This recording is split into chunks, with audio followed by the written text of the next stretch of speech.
दोस्तों, स्वागत है आपका एक बार फिर मेरे YouTube चैनल फ्लाइंग बीन्स में। सो गाइस, कैसे हैं आप सभी लोग। आई होप कि आप सभी स्वस्थ होंगे, मस्त होंगे और अच्छे से एंजॉय कर रहे होंगे। सो गाइस, आज का वीडियो हमारा आखिरी वीडियो है खैंड पर्वत पे। सो गाइस, अब बताते हैं आपको खैंड पर्वत के बारे में। तो चलो शुरू करते हैं आज का ब्लॉग। दोस्तों, आप सबने बचपन में परियों की कहानी तो ज़रूर सुनी होंगी। कहते हैं परियां बहुत सुंदर होती हैं। इंसानों से इनके प्रेम के किस्से भी पहाड़ों में बहुत सुनाए जाते हैं। तो किस्सों की इस दुनिया से आगे निकलते हुए एक ऐसी जगह की ओर चलते हैं जहां ये कहानियां सच हुई हैं। यहाँ परियां आपको दिखे या ना दिखे, यहाँ रहस्य और रोमांच का अद्भुत संगम है। कहा जाता है कि भगवान भोलेनाथ ने यहाँ अंधकासुर का वध किया था। ये जो मंदिर बने हुए हैं, इन मंदिरों को वैसे खैंड खाल के मंदिर कहा जाता है। दोस्तों, कहा जाता है कि यहाँ 9 बहन आश्रियों का वास है। आश्रियाँ अर्थात परियां, जिन्हें कि फेमू नागराजा की रानियां कहा जाता है। तो दोस्तों, बताते हैं आपको यहाँ के बारे में कुछ जानकारियाँ और यहाँ की कहानी। चौदान गांव के एक राजा थे जिनका नाम आसारावत था। उनकी 6 रानियां थी, पर उनसे उनकी एक भी संतान नहीं थी। वह यह सोचकर बहुत उदास हो जाते कि उनके जाने के बाद उनका राजकाज कौन संभालेगा।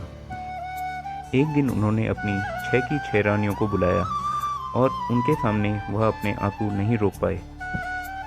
उनको इतना दुखी देखकर उनकी सबसे बड़ी रानी बुटोलिया ने उनको कहा कि वह 7वीं शादी कर लें। उनके इस फैसले से राजा आसारावत खात गांव गए और वहां दीपा पंवार के घर पहुंचे। दीपा पंवार ने उनका खूब आदर सत्कार किया।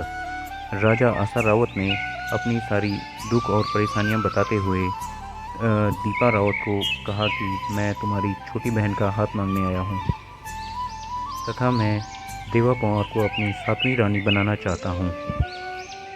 दीपा पंवार उनकी इस बात को मान जाते हैं और अपनी बहन देवा पंवार की शादी आसारावत जी से करा देते हैं।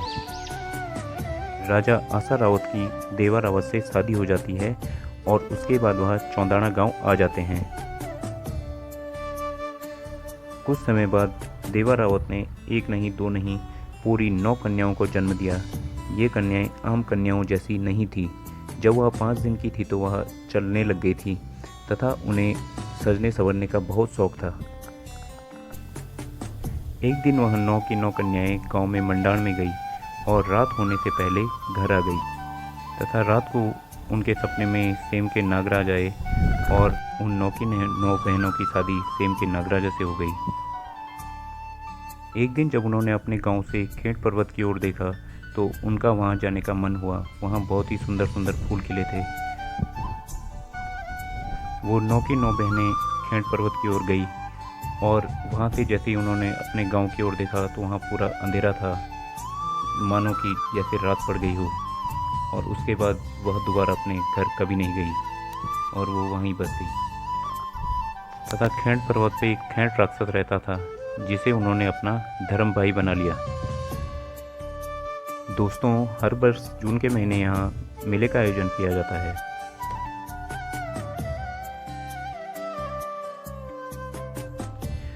दोस्तों, स्थानीय लोगों के द्वारा कहा जाता है कि यहाँ आप किसी भी प्रकार का सैंड, चटकीले कपड़े और वाद्य यंत्र नहीं बजा सकते हैं, अन्यथा आपको आशियाँ हर के ले जा सकती हैं।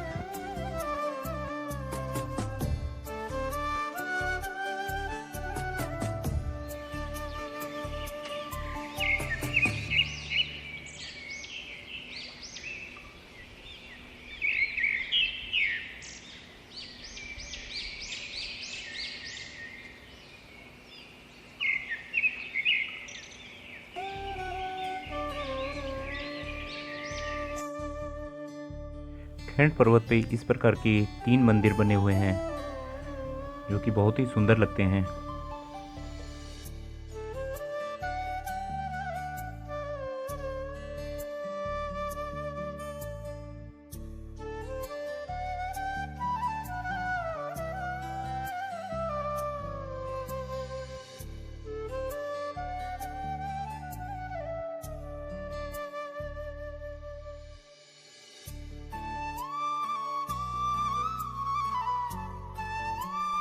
दोस्तों यहाँ पे मंदिर समिति द्वारा बिस्तर और बर्तनों का भी पूरा बंदोबस्त किया गया है। अगर कोई यहाँ रात को रुकना चाहे तो यहाँ रुक सकता है।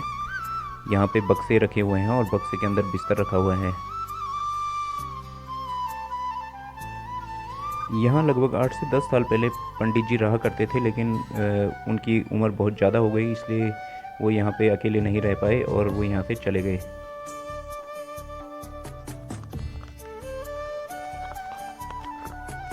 ये देखिए दोस्तों, बारिश के पानी से ये भरे हुए हैं पतीले, और ये सारे ऐसे ही लोगों ने यूज़ किए और ऐसे ही फेंक दिए।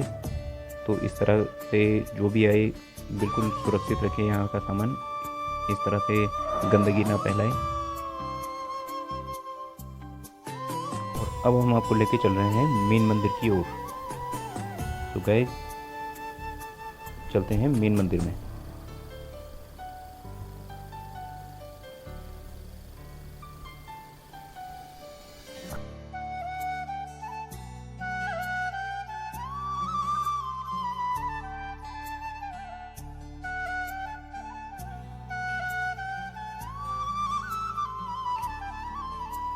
तो दोस्तों ये है खैंटखाल का मेन मंदिर।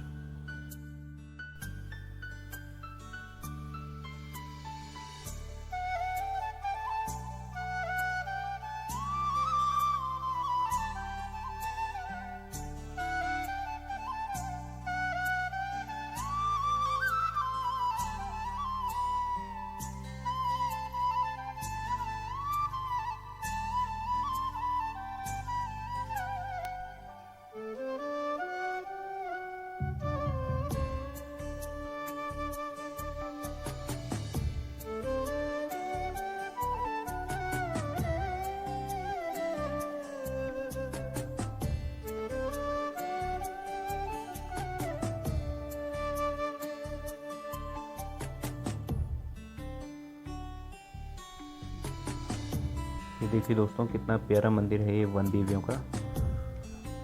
बहुत ही सुकून मिला यहाँ आके, बहुत ही अच्छा लगा। ये देखिए,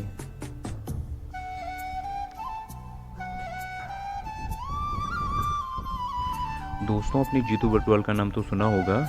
वह अपनी बहन को लेने उसके ससुराल जा रहा था, तभी उसको जाते जाते शाम हो गई और वह खेत पर्वत के सामने किसी पेड़ के नीचे बैठ के बांसुरी बजाने लगा। उसकी बांसुरी की धुन से मंत्रमुग्ध होकर परियां वहां आई और उन्होंने उसके प्राण हर लिए और उसे कुछ दिन का समय दिया। दूसरे दिन वह उसको उसके खेत से ही हर के ले गई।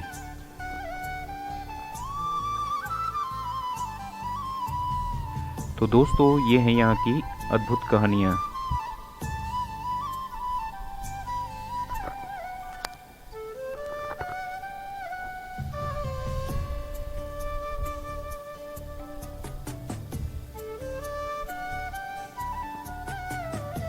दोस्तों बहुत सारे यूट्यूबर्स और न्यूज़ चैनलों ने आपको बहुत ही भ्रमित किया हुआ है। इतना कुछ है नहीं यहाँ पे, मतलब डराने लायक कुछ है नहीं। वो बहुत पहले हुआ करता था। हमने यहाँ एक अंकल से पूछा तो उनकी उम्र लगभग 70 से 80 साल की थी। तो उन्होंने कहा कि मेरे जो दादा थे उनके टाइम पे ऐसे हुआ करता था कि इस पहाड़ में मतलब 9 लाइटें दिखाई देती थी। तो वो लगभग आज से 200 से हाँ लगभग 150 से 200 साल पहले की बात है।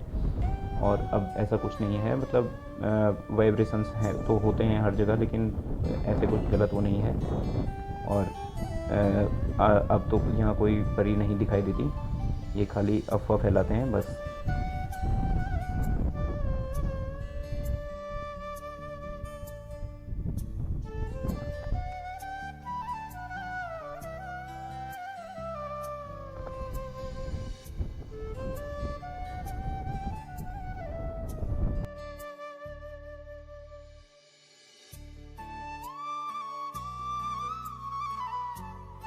तो दोस्तों अगर आपको भी कभी यहाँ आने का मौका मिलता है तो यहाँ बिल्कुल भी शोरगुल ना करें और चटकीले कपड़े पहन के ना आएँ, किसी भी प्रकार का सेंट लगा के ना आएँ, वाद्य यंत्र यहाँ ना बजाएं और बाकी सब कुछ ठीक रहेगा। बहुत ही अच्छी जगह है ये, एक बार यहाँ ज़रूर आइएगा।